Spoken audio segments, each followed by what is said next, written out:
আপনারা জানেন বাংলাদেশ হিন্দু বৌদ্ধ খ্রিস্টান ইউনিটি কাউন্সিল তারা কিছুদিন আগে একটা রিপোর্ট দিয়েছিলেন। ওইখানে তারা বলেছেন যে 23 জন মারা গেছেন এই 21শে আগস্ট থেকে এবং এই পর্যন্ত। ওনারা একটা রিপোর্ট দিয়েছেন এবং সেখানে 23টি মার্ডারের কথা বলেছেন। এটা বলেছেন যে কমিউনাল মার্ডার, এবং ওনাদের আরেকটা বলেছেন 174টা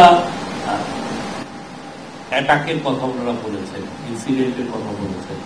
তো সেই বিষয়ে আমরা যেটা করেছি সেটা হচ্ছে যে আমরা বাংলাদেশ পুলিশকে আমরা ওদের যে রিপোর্টটা যেটা অংশ আমরা পেয়েছি সেটা আমরা জানিয়েছি যে আপনারা একটু দেখেন, এবং তারা একটা থরো ইনভেস্টিগেশন করেছেন যে এই মার্ডার গুলো বা এগুলো আদৌ এগুলা কি কারণে হয়েছে, এটার পিছনে রিলিজিয়াস মোটিভেশন ছিল কিনা, এটা খুব বড় একটা প্রশ্ন। বিকজ আপনি জানেন যে এই রিপোর্টগুলো নিয়ে যেটা হয় যে পুরো মাইনরিটি কমিউনিটি যেটা ইউএসএ ইউকে তাদের স্ব গভর্নমেন্টে বা স্ব পার্লামেন্টে যে এই রিপোর্টগুলো সাবমিট করে, তারা দেখাতে চায় যে বাংলাদেশে প্রচুর মাইনরিটি কিলিং হচ্ছে এবং আমাদের গভর্নমেন্ট এই বিষয়ে কিছুই করছে না। এটার ফলে যেটা হয় যে সিনেটে হয়তো বা হিয়ারিং হচ্ছে, বা আপনি ইউএসএ ইউকে কমনসে হিয়ারিং হচ্ছে, বা কানাডায় হচ্ছে, বা অস্ট্রেলিয়ায় হচ্ছে। তো এটা একটা খুবই সিরিয়াস ইস্যু। এটার উপরে আমার বাংলাদেশের ইমেজ জড়িত। ইভেন বাংলাদেশের আমি বলবো যে বাংলাদেশের অর্থনৈতিক সমৃদ্ধি জড়িত। আমাদেরকে যদি কেউ প্রমাণ করে, কেউ যদি খুব ভালোভাবে ফেক নিউজের মাধ্যমে আমাদেরকে যদি প্রমাণ করে যে হ্যাঁ বাংলাদেশে এই ঘটনাগুলো ঘটছে, তাহলে এমনও হতে পারে যে এরাই আবার পার্লামেন্টে মোশন নিবে যে বাংলাদেশের এগেইনস্টে স্যাংশন আনবে।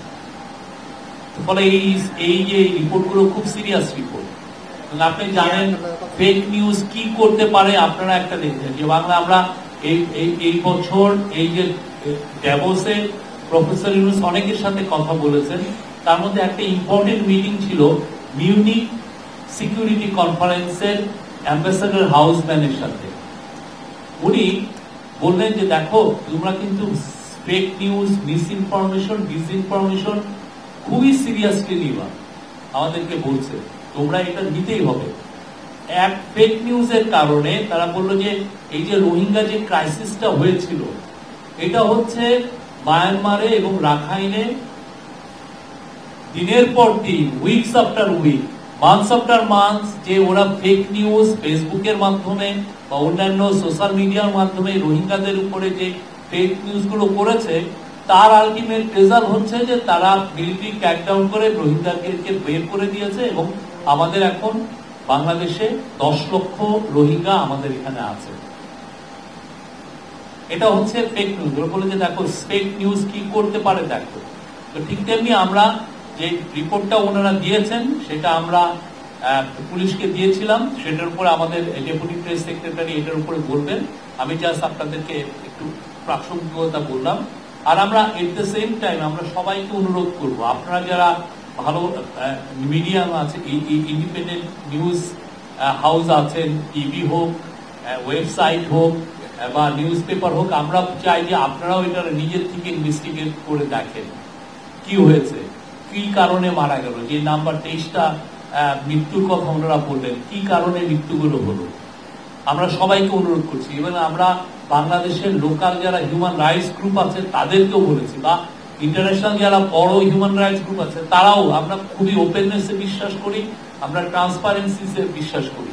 আমরা তাদেরকে অনুরোধ করছি আপনারা এটা দেখেন। তো এটা নিয়ে আমাদের ডেপুটি প্রেস সেক্রেটারি ওনাদের সাথে বসে আমরা একটা রিপোর্ট কম্পাইল করেছি, আমরা এটা আপনাদের সাথে শেয়ার করব। এটা নিয়ে কথা বলছেন আজাদ মজুমদার। আসসালামু আলাইকুম। আমি এই বিষয়ে আসলে যাওয়ার আগে শুরুতে আপনাদের সাথে একটা বিষয় শেয়ার করছি। সেটা হচ্ছে যে আজ আপনারা জানেন যে আজকে হিন্দু সম্প্রদায়ের অন্যতম ধর্মীয় উৎসব সরস্বতী পূজা অনুষ্ঠিত হচ্ছে। সারা দেশের মন্দির, মণ্ডপ, বড় বড় শিক্ষা প্রতিষ্ঠান, বাসাবাড়ি সবগুলোতে আসলে উৎসব মুখরভাবে পূজা অনুষ্ঠিত হচ্ছে। মহানগর সার্বজনীন পূজা কমিটির উদ্যোগে ঢাকেশ্বরী জাতীয় মন্দির মেলাঙ্গনে কেন্দ্রীয় পূজা মণ্ডপে সরস্বতী পূজার আয়োজন করা হয়েছে। এছাড়া ঢাকা বিশ্ববিদ্যালয়, জগন্নাথ হল ও অন্যান্য ইনস্টিটিউশনে এবছর আসলে ৭৪টি মণ্ডপে পূজা হয়েছে ঢাকা বিশ্ববিদ্যালয় ক্যাম্পাসে, এবং এর মধ্যে দুটো বিভাগে ছাত্রীরা পৌরোহিত্য করেছেন। এটা একটা ইউনিক ঘটনা আমাদের দেশে। তো সারা দেশে আজকে যে পূজা অনুষ্ঠিত হয়েছে বা হচ্ছে, এখনো কোনো অপ্রীতিকর ঘটনার কোনো সংবাদ পাওয়া যায়নি। আমাদের সম্মানিত উপদেষ্টা যারা আছেন, এছাড়া সরকারের বিভিন্ন পর্যায়ের কর্মকর্তারা বিভিন্ন মণ্ডপ পরিদর্শন করেছেন, তারা সবার সাথে মত বিনিময় করেছেন, আলোচনা করেছেন। কোথাও কোনো অপ্রীতিকর কোনো ঘটনার কোনো সংবাদ পাওয়া যায়নি। খুব সুন্দর এবং ভাবে উৎসবমুখর পরিবেশে আজকে এই সরস্বতী পূজার আয়োজন করা হয়েছে। তো সরস্বতী পূজার বাইরে আমি একটু আগে আমাদের মাননীয় প্রেস সেক্রেটারি উনি যে কথাটা বললেন যে হিন্দু বৌদ্ধ খ্রিস্টান ইউনিটি কাউন্সিল বা ঐক্য পরিষদ তারা যে রিপোর্টটা দিয়েছে এটা আচ্ছা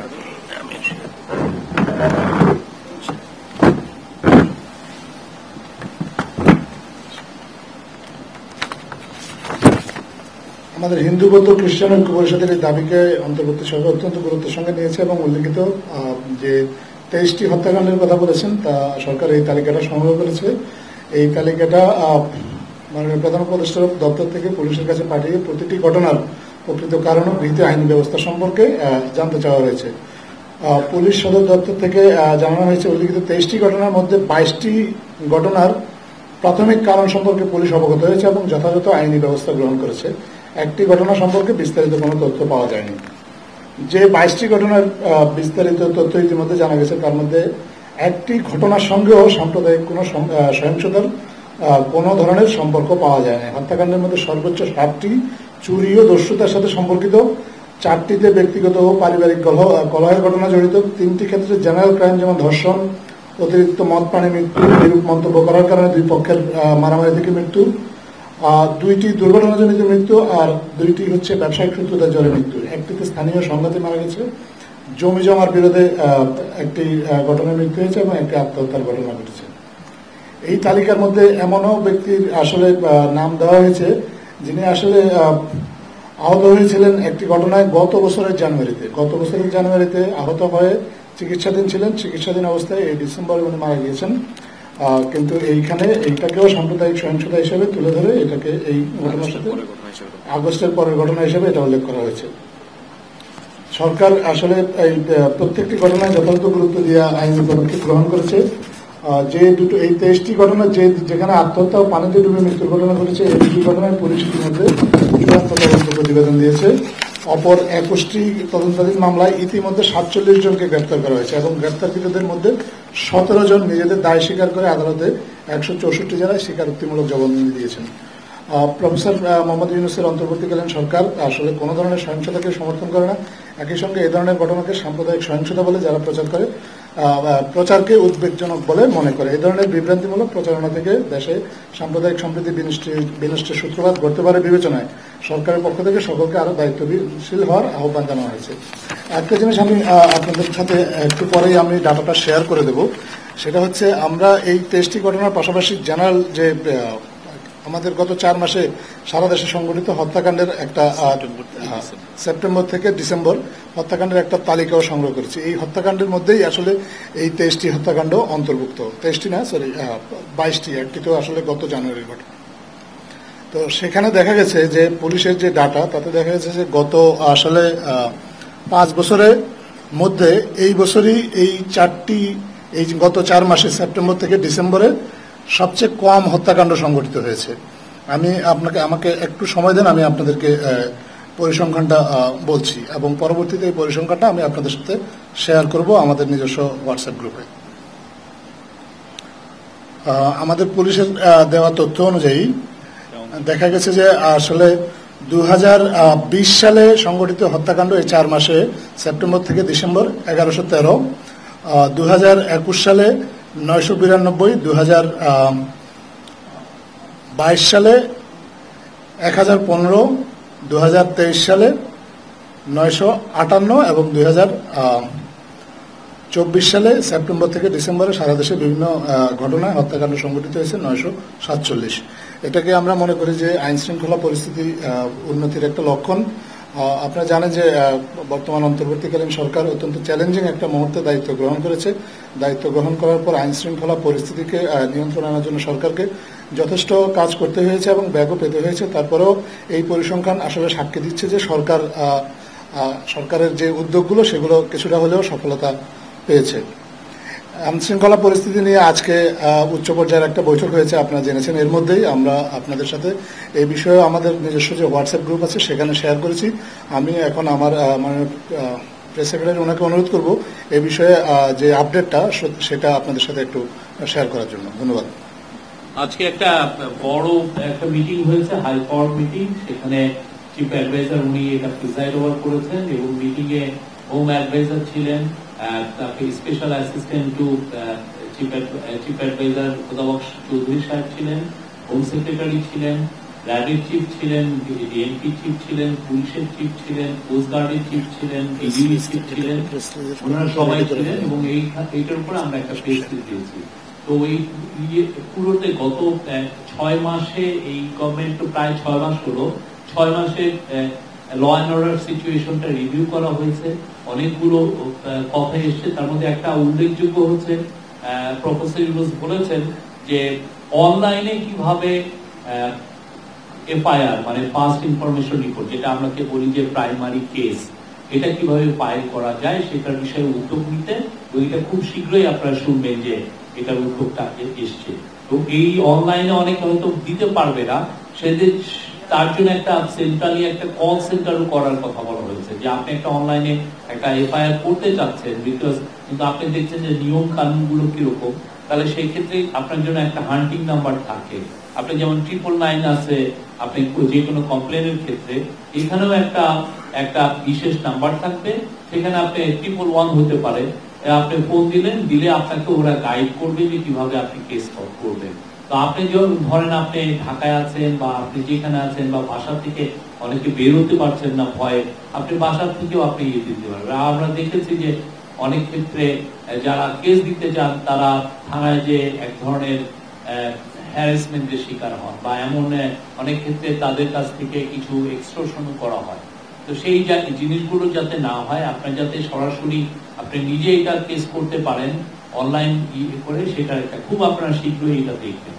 আরেকটা হচ্ছে যে প্রফেসর ইউনুস বলেছেন কমান্ড সেন্টার করতে বা কমান্ড ইনফ্রাস্ট্রাকচার। সেটার ফলে যেটা হচ্ছে যে আপনি জানেন যে অনেকগুলো ল অ্যান্ড অর্ডারের সিচুয়েশন অনেকে দেখেন, যেমন নদী কেন্দ্রিক বা কোস্টালের প্রায় 30,000 স্কোয়ার কিলোমিটারের ওয়াটারওয়েজ বা মানে বে অফ বেঙ্গলের ওয়াটার যেটা মনিটর করেন কোস্ট গার্ড বা বিজিবি, ধরেন প্রায় 5,000 প্রায় 4,500 স্কোয়ার কিলোমিটার বর্ডারটা ওরা দেখেন। তারপরে পুলিশ আছেন, সবার মধ্যে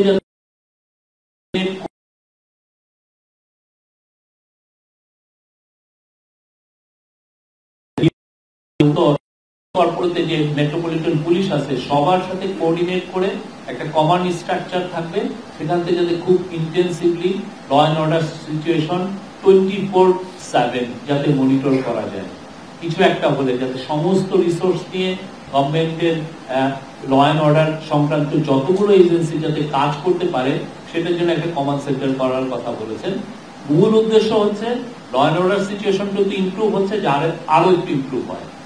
এবং এটা আমরা এই বছরে এটা একটা মানে এই ইন্টারিম গভর্নমেন্টের একটা বড় কাজ হবে। এইটা একটা খুবই ক্রিটিক্যাল একটা ইয়ার। আমরা অনেকগুলো পলিটিক্যাল প্রসেস, আমরা ডেমোক্রেটিক ট্রানজিশনে আছি। এই ইয়ারে যাতে আমরা অ্যাচিভ করতে পারি যে না, আমাদের ল অ্যান্ড অর্ডার সিচুয়েশনটা যাতে আরো বড় হয়। আর আপনারা দেখেছেন যে বেশ কিছু মুখ দিয়েছে স্বৈরাচারের, পতিত স্বৈরাচারের যারা সাঙ্গপাঙ্গ আছে, দোসর আছে, তারা অনেক কিছু করতে চাচ্ছেন, তারা লিফলেট বিতরণ করছে। হ্যাঁ, একটা বিষয়, যারা লিফলেট বিতরণ করবেন তাদের জন্য আমাদের কড়া মেসেজ, তাদেরকে অ্যারেস্ট করা হবে। কেননা লিফলেটের মধ্যে যে সমস্ত কথা আছে সেটা খুবই খুবই মানে ল অ্যান্ড অর্ডার সিচুয়েশনকে হুমকি এফেক্ট করার কথা, মানে এটাকে আন্ডারমাইন করার, এদের বিরুদ্ধে ব্যবস্থা নেওয়া হবে। আর অন্যান্য তারা দেখেছেন তো, তারা অনলাইনে কি ধরনের মিস ইনফরমেশন দিচ্ছে, এই সরকারকে নিয়ে মিস ইনফরমেশন দিচ্ছে, পতিত স্বৈরাচারকে নিয়ে বলছেন যে উনি এখন প্রাইম মিনিস্টার। তো পুরো আমরা দেখছি, আমরা মনিটর করছি। আমাদের করা মেসেজ, যারা এটা রিপ্লেট বিতরণ করবেন, এই ধরনের প্রতিবাদের এই ধরনের কর্মসূচিতে যাবেন, তাদেরকে অ্যারেস্ট করা হবে, তাদেরকে আইনের আওতায় আনা হবে। আর অন্যান্য বিষয়ে প্রফেসর চাঁদাবাজির বিষয়ে বলেছেন যে এটা যে করে হোক এটাকে কমাতে হবে এবং এটাকে মানে ক্র্যাকডাউন করতে হবে, যাতে আমরা রোজা আসছে, আপনি জানেন আর মনে হয় 1-1.5 মাসের মধ্যেই রোজা আসছে, আমরা রোজার আমার মনে হয় 1 মাসও নাই, এই রোজার মধ্যে যাতে জিনিসপত্রের দাম সহনীয় পর্যায়ে থাকে, কেউ যেন মার্কেটকে ম্যানিপুলেট না করতে পারে। অন্যান্য অনেকগুলো বিষয় এসছে, আমরা অলরেডি এটার উপরে প্রেস রিলিজ আপনাদেরকে দিয়েছি। Thank you. আর আমাদের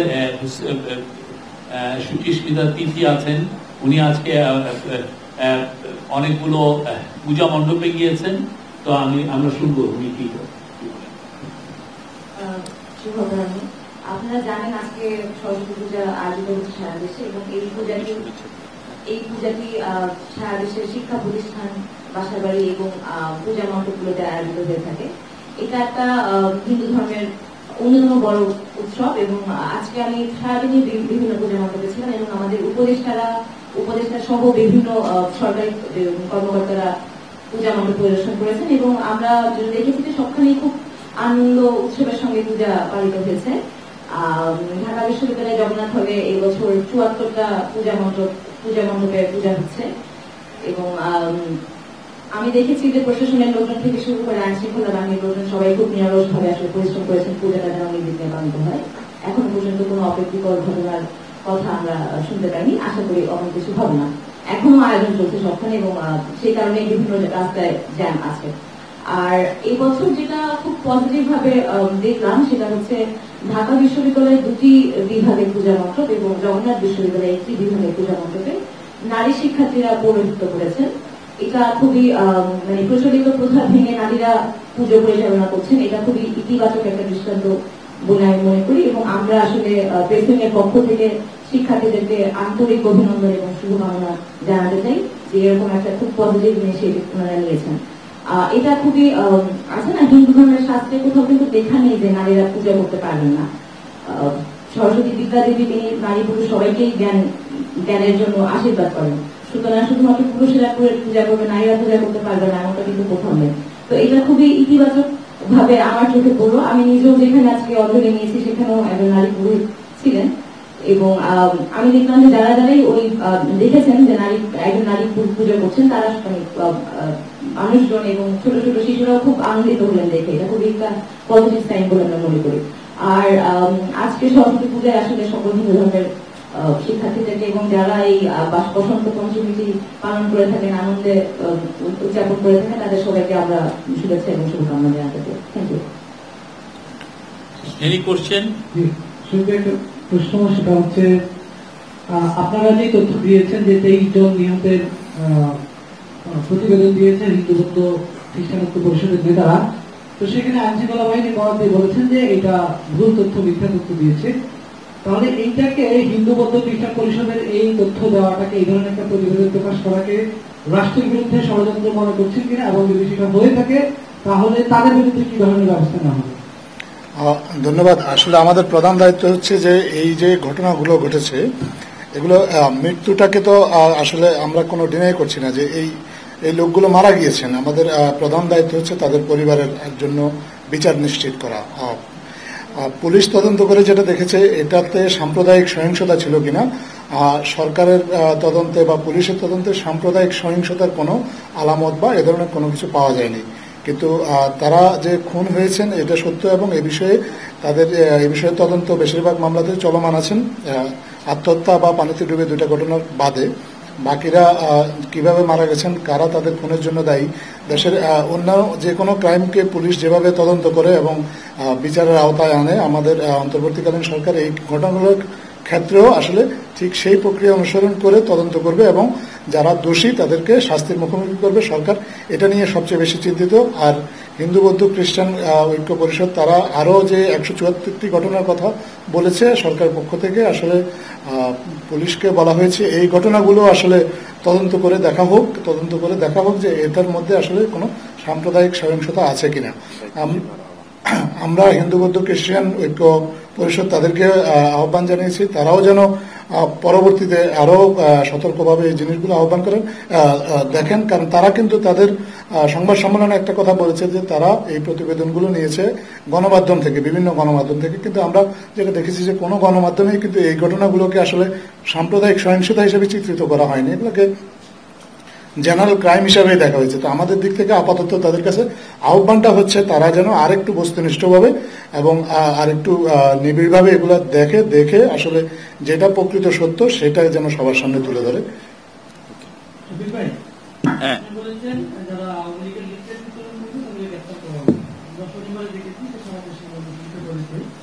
জাতীয় প্রেস ক্লাবে একজন শিক্ষা ক্যাডার কর্মকর্তা এই লিফলেট বিতরণ করেছে। পরবর্তীতে আমরা দেখি তার বাসায় ডিবি যেহেতু তাকে পাই, যারা লিফলেট বিতরণ করে দেখেন কাউকে গ্রেফতার করেছে কিনা।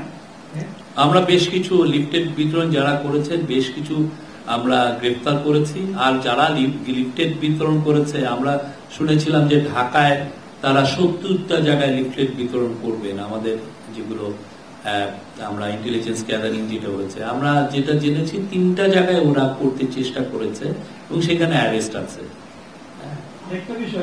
ওনারা অনেক অনলাইনেই অনেক কিছু ওনারা বিতরণ করছেন, সবকিছু অনলাইনে পালিয়ে যে এ ওনাকে দেন ও ওনাকে দেন, এইখান থেকে দিচ্ছেন লুক্সেমবার্গকে, উনি ওই লুক্সেমবার্গ থেকে আমেরিকায়, ওনাদের কাজই হচ্ছে অনলাইনে। এখন কি চুরির টাকা তো কিন্তু না কিছু ভাবে তো ব্যয় করতে হবে। আরেকটা বিষয় যে শিক্ষা কেন্দ্রের কর্মকর্তা সেখানে অংশ নিয়েছে, তার বিষয়টা আপনি জানেন কিনা?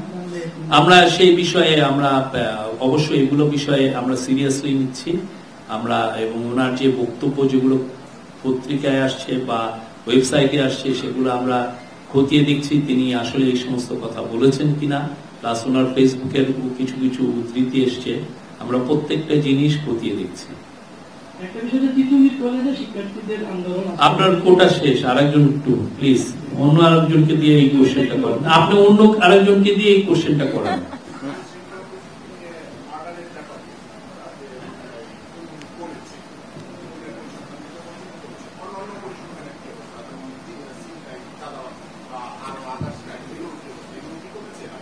আমরা গত মাসের একটা ডেটা দেখেছিলাম যে ছিনতাই কিছু বেড়েছে, হ্যাঁ, কিন্তু আমাদেরকে আজকে এই যে ল অ্যান্ড অর্ডার রিভিউ কমিটিতে যে মিটিং এ সেখানে ডিএমপি কমিশনার সাজ্জাদ আলী সাহেব জানিয়েছেন যে গত 12-15 দিনে আবার এটা কমেছে।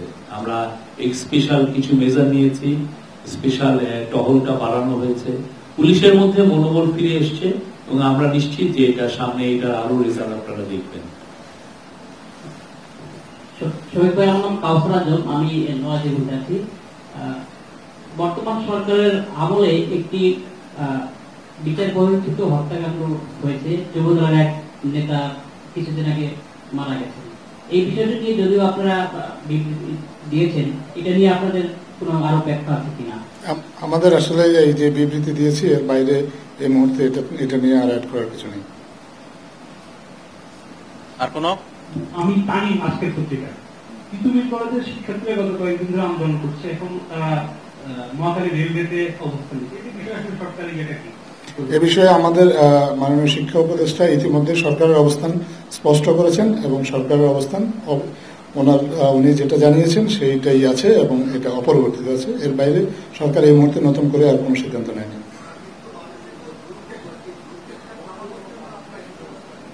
মানুষের দুর্ভোগের বিষয়ে সরকার সচেতন আছে, সরকার চেষ্টা করছে যে শিক্ষার্থীদের সাথে কথা বলে তাদেরকে বোঝাতে যে তারা যেন এই জনদুর্ভোগ সৃষ্টি না করে এবং তাদের যদি আসলেই কোনো দাবি দেওয়া থাকে সেটা যেন আমরাও প্রধান উপদেষ্টা দপ্তর থেকে শিক্ষার্থীদের প্রতি আহ্বান জানাই, তাদের যদি দাবিটা যৌক্তিক হয় তারা এই বিষয়ে জনমত তৈরি করুক, তারা এই বিষয়ে কথা বলুক, লেখালেখি করুক। যদি তারা জনমত তৈরির মাধ্যমে বা তাদের দাবিটাকে প্রতিষ্ঠিত করতে পারে, ভবিষ্যতে নিশ্চয়ই সরকার এই বিষয়ে বিবেচনা করবে এবং সরকারের পক্ষ থেকে তাদের প্রতি আহ্বান হচ্ছে যে সড়ক বন্ধ করে জনগণের প্রতি যাতে কোনো জনগণের কোনো দুর্ভোগ যেন সৃষ্টি না করা হয়। জি, আসসালামু আলাইকুম। আমি Salman Shah, financial express digital. আমার প্রশ্নটা ছিল যে কথাটা বললেন যে গুজবের বিষয়টা, তারা বিভিন্ন সময় গুজব ছড়াচ্ছে এবং এটা একটা দেশের প্রতি বিরূপ প্রভাব পড়ছে। তো এই গুজবের জন্য সরকার কোনো সাইবার সেল বা কোনো কমিউনিটি গঠন করবে কিনা, কারণ তারা প্রোপাগান্ডা ছড়িয়ে যাচ্ছে সোশ্যাল মিডিয়াতে বিভিন্ন ভাবে, তাদের পেজ থেকেও বিভিন্ন সময় দেখা যাচ্ছে বিভিন্ন রকম।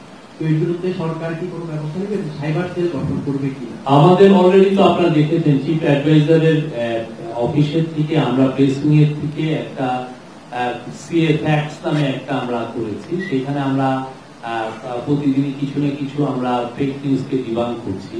আমাদের বাংলাদেশে 3-4টা অনেকগুলো ইন্ডিপেন্ডেন্ট ফ্যাক্ট চেকার আছেন, তারাও চেষ্টা করছেন। আমরা এই গুজব নিয়ে ফেসবুকের সাথে খুব সিরিয়াস আমাদের আলাপ হয়েছে। ফেসবুকে যে গ্লোবাল পলিসি চিফ আপনি জানেন স্যার নিক ক্লেগ, উনি আগে ব্রিটেনের ডেপুটি প্রাইম মিনিস্টার ছিলেন, তার সাথে ওইটা নিয়ে আলাপ হয়েছে। ওনারা বলেছেন যে ইউএসএ ওনারা ফ্যাক্ট চেকিং বন্ধ করে দিয়েছেন, বাট বাংলাদেশের মতো জায়গায় বা এই এশিয়ার বেশিরভাগ দেশে ওনারা এটা রাখবেন, বরং ওনারা বলেছেন যে এটা আরো স্কেল আপ করা হবে যাতে ফ্যাক্ট চেকিংটা আরো বেশি করা যায়। এটা আমি মনে করি যে এটা জাতীয় দায়িত্ব আমাদের সবাই। ফ্যাক্ট যে হারে মিস ইনফরমেশন ছড়ানো হয়, বিশেষ করে ইন্ডিয়ান পত্রিকাগুলো, ওরা আসলে একটা সত্যিকার অর্থে আমাদের এগেইনস্টে একটা প্রোপাগান্ডা ওয়ার এনে নিয়েছে। প্রতিদিন আপনি দেখবেন যে মিথ্যা মিথ্যা মিথ্যা ওরা দিচ্ছে, এবং এটা আসলে আমরা বুঝছি, আমাদের ধারণা হচ্ছে যে এই যে পতিত স্বৈরাচারে যারা বিলিয়ন ডলার বাইরে নিয়ে গেছেন তারাই এদেরকে এই কাজগুলো করাচ্ছেন। এবং আপনি দেখবেন যে তাদের মিথ্যা প্রতিদিন সে বাংলাদেশের প্রত্যেকটা ইনস্টিটিউশন নিয়ে করছেন। তো সেই বিষয়ে আমাদের খেয়াল আছে, এবং আমরা আমাদের বাংলাদেশের পত্রিকাগুলোকেও বলবো যে আপনারা ইন্ডিপেন্ডেন্ট যদি ফ্যাক্ট চেকিং করেন সেটা বেটার। পৃথিবীর প্রত্যেকটা দেশেই বড় বড় পত্রিকাগুলো করছে, এবং এর ফলে যেটা হয় যে জার্নালিজমের কোয়ালিটিও বেটার হয়, দেশকেও একটা সার্ভিস দেওয়া যায়। আমরা সবাইকে আহ্বান করছি।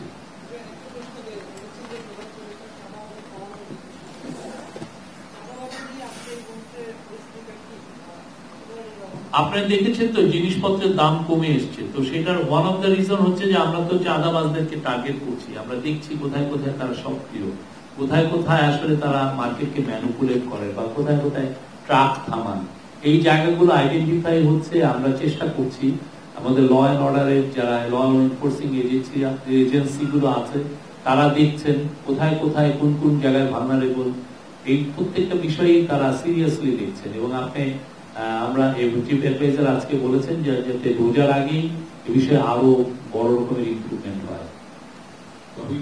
আমি দৈনিক সমকালে কাজ করি, আমার নাম অমৃতেশ পাল। এখন তো সোশ্যাল মিডিয়ার যুগ, সোশ্যাল মিডিয়াতে অনেক কিছু ভাইরাল হয় এবং এগুলো আমরা মানে দেখি। তো এটা খুবই হালকা একটা বিষয়, একটা প্রশ্ন করতে চাই। বলেন। সেটা তো সম্প্রতি আপনার মাফলারটা নিয়ে তো আলোচনা সম্প্রতি মাফলারটা আসলে দামটা কত, আপনি কত দিয়ে কিনেছেন এবং কোন দেশের তৈরি? এটা খুব পার্সোনাল, আমরা এখানে পার্সোনাল কথা বলতে আসিনি, সরি। না, এটা পার্সোনাল জিনিস, এটা এখানে সিরিয়াস বিষয়। এবং আপনি এটা নিয়ে ফেসবুকে আবার এটা পাঠায়, ওইটা আমার খুবই পার্সোনাল একটা জায়গা, কিন্তু এটা এখানে আমরা এটা একটা সরকারি বিষয়। আচ্ছা, আর একটা বিষয় সেটাও একটু ভাইরাল হয়েছে, সেটাও আপনাকে কেন্দ্র করে বইমেলার উদ্বোধন দিন একটা ডাস্টবিন আপনাকে স্ট্যাটাস দিয়েছিলাম, সেই ডাস্টবিনে তো সেটাও মনে হয় পরবর্তীতে আপনি সরিয়ে নিয়েছেন, কিন্তু এটা সরিয়ে নিলেন না? আমি সরাই নেই, আপনি বোধহয় লাস্ট আর ভিজিট করেন নাই। হ্যাঁ, এটাকে সামনে রেখে যেটা হয়েছে যে আওয়ামী লীগের যে ট্রল বাহিনী, ট্রল ব্রিগেড, তারা খুবই ন্যাক্কারজনক ভাবে আমার পরিবারকে তারা টার্গেট করেছেন, খুবই ন্যাক্কার। আমরা জানি তাদের ক্যারেক্টার কিরকম, এটা তো আর নতুন কিছু না। এবং সবচেয়ে আনফরচুনেট যারা এগুলো করছেন তাদের সাথে ওনাদের prime minister, former prime minister ইয়েও করছেন, মিটিংও করছেন। তাহলে ওনার রুচিটা কোথায় দেখেন? হ্যাঁ, একটা বুচার অফ বেঙ্গলের রুচিটা কোথায়? শেখ হাসিনা ওদের কি আমরা যেটা দেখছি যে এ টিমের সাথে এগুলো করছেন, আর এ টিম হলো এই কাজগুলো করছে। কারো মেয়ের উপরে গলাটা কেটে নিচের দিকে পর্নোগ্রাফির ছবি দিয়ে দিচ্ছে, কি ভয়ঙ্কর। ওর এদের সাথে বুচার অফ বেঙ্গল মিটিংও করছেন। আপনি রুচিটা কোথায় গেছে? ঠিক আছে, আবার আমাদেরকে রুচি শিখান অনেকে যে না আপনাদের রুচি এই। হ্যাঁ, এটা তো ভয়ানক একটা জিনিস। Thank you. লাস্ট বিষয় জানা, ভারত থেকে তো আমাদের প্রোপাগান্ডা টাইপের নিউজ বেশি ছড়াচ্ছে, তো আপনারা কি রাষ্ট্রীয় পর্যায়ে কোনো কিছু তাদের সঙ্গে জানিয়েছেন বা কিছু বলেছেন যাতে এটা বন্ধ হয়? আর জুলাই গণ অভ্যুত্থানের শহীদ আহতরা যারা তারা একটা আন্দোলন করছেন, সে বিষয়ে আপনাদের সর্বশেষ অবস্থান?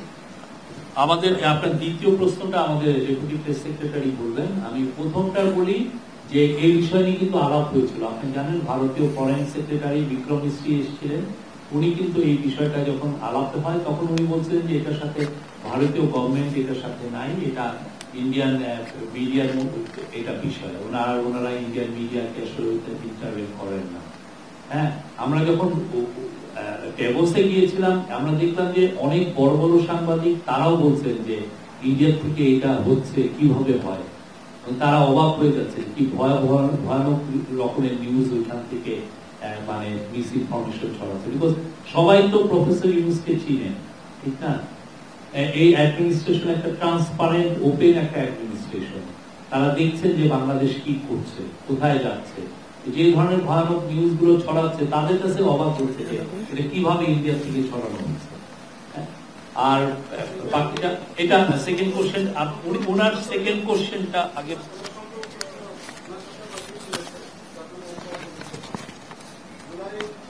আচ্ছা তাহলে উনি দেখুন। আচ্ছা, আমি এই প্রশ্নের সাথে লিঙ্ক থেকে একটু ছোট্ট একটা প্রশ্ন সংযুক্ত আগে ওনারটা দিক, এটা আগে জেসমিন না জেসমিন মল্লিকটা দিক প্লিজ, না সম্পূরক পরে করেন। তো উত্তর দেওয়ার আগে সাধারণত সম্পূরক প্রশ্ন হয় না। ধন্যবাদ।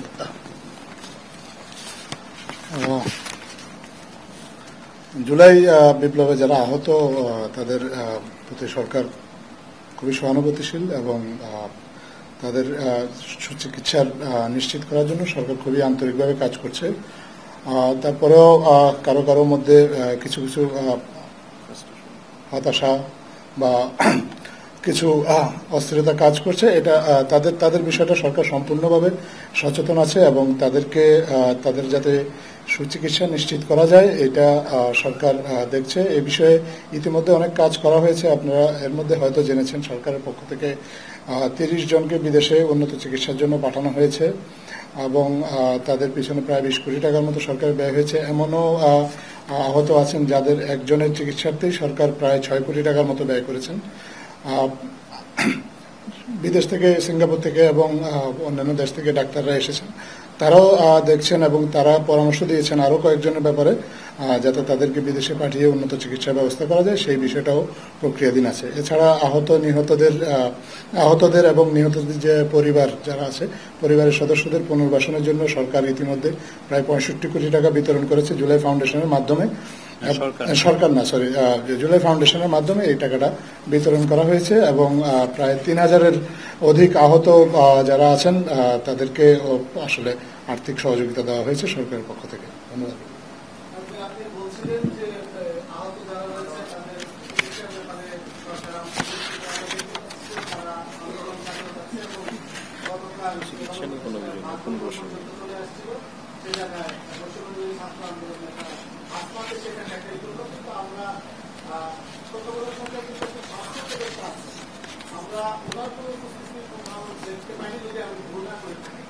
এক্ষেত্রে আসলে স্বাস্থ্য উপদেষ্টার দায়িত্বটা খুব বেশি বলে আমরা গণমাধ্যম কর্মী হিসেবে মনে করি।